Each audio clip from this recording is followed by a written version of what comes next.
We begin tonight with a new book that follows the tragic story of a 2-year-old Oklahoma girl who suffered abuse most of her life.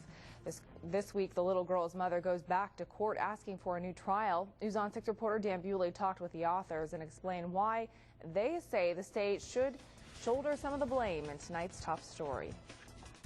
Kelsey, is that your new puzzle? Home video shows Kelsey Briggs being a typical toddler. But these images hide the truth of a short, violent life. Little Kelsey died in 2005. She was 2.5 years old. The cause of death was ruled blunt force trauma to the stomach. So someone either punched or kicked her to death at not even quite 3 years old. Cherokee, Ballard, and Britten Follett were journalists in Oklahoma City who covered the tragic story.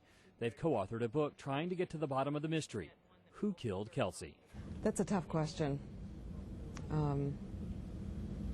Many people. You hear one piece of evidence and you think that, oh, well, the mother did it. You hear another piece of evidence, then you think, well, stepfather must have done it. Kelsey lived at home in Meeker with her mother, Ray Dawn Smith, and stepfather, Michael Porter. Both are serving time in prison for enabling child abuse. But no one has been convicted of killing Kelsey. It's just wrong and shameful that she's gone. What color is that? This week, Kelsey's mother is asking for a new trial. Her attorneys are accusing one juror in her child abuse trial of reading information online during the course of the original trial. Ballard and Follett say the juror denies the charge.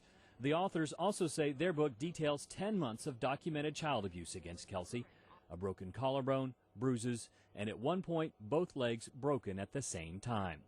They even learned that 12 DHS caseworkers were assigned to Kelsey. They say they wrote the book for one simple reason: Accountability.